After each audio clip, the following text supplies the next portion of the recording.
ఒక 2 నిమిషాలు అందరూ మౌనంగా ఉండండి. ఇంకొక 3 నెలలు అయితే రేవంత్ రెడ్డి గారి ప్రభుత్వం 3 సంవత్సరాలు పూర్తి చేసుకుంటుంది. హైదరాబాద్ నగరం మొత్తంలో కూడా ఇప్పటి వరకు ఒక్క ఇంద్రమ్మ ఇల్లు కూడా కట్టలేదు. కానీ ఎక్కడ జాగా కనబడితే అక్కడ కేవలం కూల్చడం మాత్రమే. ఇక్కడ ఇవాళ మడ్ఫోర్ట్ హట్స్, అంబేద్కర్ హట్స్, ఎక్కడైతే చాలామంది లంబాడీ కుటుంబాలు, దళిత కుటుంబాలు, బీసీ వడ్డెర కుటుంబాలు, ముదిరాజులు, ఎస్సీ ఎస్టీ బీసీలు ఎంతోమంది కూడా సుమారు 40 సంవత్సరాల నుంచి ఇక్కడనే నివాసం ఉంటున్నారు. చాలా నిరుపేద వాళ్ళు.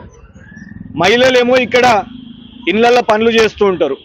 మగవారు మరి గతంలో కేసీఆర్ గారు ప్రభుత్వం ఇచ్చిన ఏదైతే చెత్త సేకరించే వాహనాలు ఉంటాయో ఆ వాహనాలు పెట్టుకొని వాళ్ళు ఇక్కడ స్థానికంగా ఉన్న కాలనీలలో, నివాసాలలో వాళ్ళు అలాంటి పనులు చేసుకుంటూ వాళ్ళ కుటుంబం యొక్క ఇక్కడ పిల్లలను చదివించుకోవడం కానివ్వండి, ఇక్కడ నివాసం ఉంటున్నారు.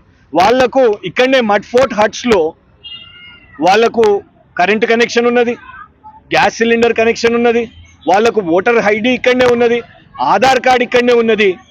వాళ్ళందరూ కూడా ఆధార్ కార్డులతో ఇవన్నీ ఇక్కడ నివాసం ఉంటున్నారు. ఇవాళ అకస్మాత్తుగా ఎలాంటి నోటీసులు లేకుండా మరి అధికారులు బుల్డోజర్లు తీసుకొని వచ్చి ఇక్కడున్న సుమారు 1000-1200 గుడిసెలను కూల్చేస్తాము, మీరు ఇక్కడికి వెళ్ళిపోండి అని వాళ్లకు హెచ్చరికలు ఇచ్చి 15 రోజుల్లో మీరందరూ కూడా వెళ్ళిపోవాలని అంటే మేము రేవంత్ రెడ్డి గారి ప్రభుత్వాన్ని అడుగుతున్నాం, ఎక్కడికి వెళ్ళిపోవాలి వీళ్ళు? 40 సంవత్సరాలు ఇక్కడనే ఉంటూ మీరు సడన్గా అకస్మాత్తుగా ఇవాళ వచ్చి ఇక్కడ కనిపించే చెత్త వాహనాలను తీసుకొని వాటిని సీజ్ చేసేస్తారు, ఇక్కడ ఉన్న ఇళ్లను కూల్చేస్తాము అని చెప్తారు. ఎక్కడ వెళ్ళాలి రేవంత్ రెడ్డి గారు వీళ్ళందరూ? ఇలా మేము ఒకటే కోరుతున్నాము, మీరు ఇంద్రమ్మ ఇళ్ళని ఏదైనా నిర్మాణం చేస్తే ఆ నిర్మాణం చేసిన ఇల్లు వీళ్ళకిస్తే ఆ తర్వాత నిజంగానే మీకు ఏదైతే భూదాహం ఉన్నదో, భూమి భూమి భూమి కావాలని అంటున్నారో వీళ్ళకి ఇల్లు కట్టియండి, ఆ తర్వాత వీళ్ళ భూమి మీద ఇవాళ కబ్జా చేయండి.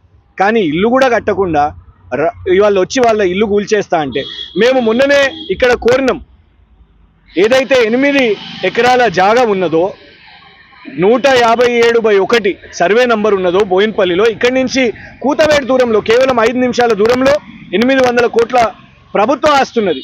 దాన్ని కనీసం మీరు కాపాడలేకపోయారు. ఇలా గుండాలు వచ్చి దాని మీద కబ్జా చేసుకుంటే 6000 ఇంద్రమ్మ ఇల్లు కట్టిస్తానన్న మీ ఎమ్మెల్యే శ్రీ గణేష్ కానివ్వండి, పొంగులేటి శ్రీనివాసరెడ్డి గారు కానివ్వండి 10 రోజుల నుంచి కనీసం ఒక్క మాట కూడా మాట్లాడలేదు. ఇలా పొద్దున్న నుంచి వీళ్ళందరూ కూడా అన్నం వండుకోకుండా, అన్నం తినకుండా బుల్డోజర్ రాగానే అమ్మో మళ్ళొకసారి ఖమ్మం ఇక్కడ హైదరాబాద్ నగరంలో కంటోన్మెంట్లో ఇక్కడ మడ్ఫోర్ట్ హట్స్లో ఇది జరిగేటట్టున్నదని అప్పటి నుంచి వీళ్ళందరూ కూడా మీరు ఇక్కడ చూడండి అందరు కూడా ఇక్కడనే ఉన్నారు. మేము ఒకటే ప్రార్థిస్తున్నాం, మీరు దయచేసి ఈ కూల్చడం ఆపేయండి, ఈ బుల్డోజర్తో బెదిరించడం ఆపేయండి. వీళ్ళందరూ కూడా హక్కున్నది, కోర్టుకు వెళ్తాం ఖచ్చితంగా. మరి మా వర్కింగ్ ప్రెసిడెంట్ కేటీఆర్ గారికి ఆల్రెడీ సమాచారం ఇవ్వడం జరిగింది.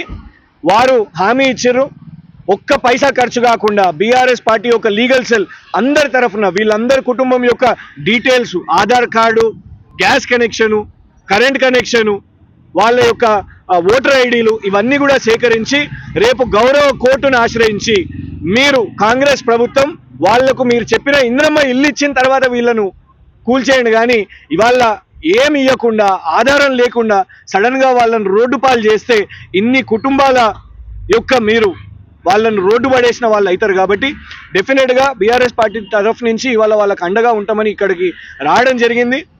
మా వకీళ్ళు కూడా ఇవాళ మొత్తం ఈ డీటెయిల్స్ అన్ని తీసుకొని ఇక్కడ ఉన్న వాళ్ళ పక్షాన నిలబడతామని మేము హామీ ఇస్తున్నాం.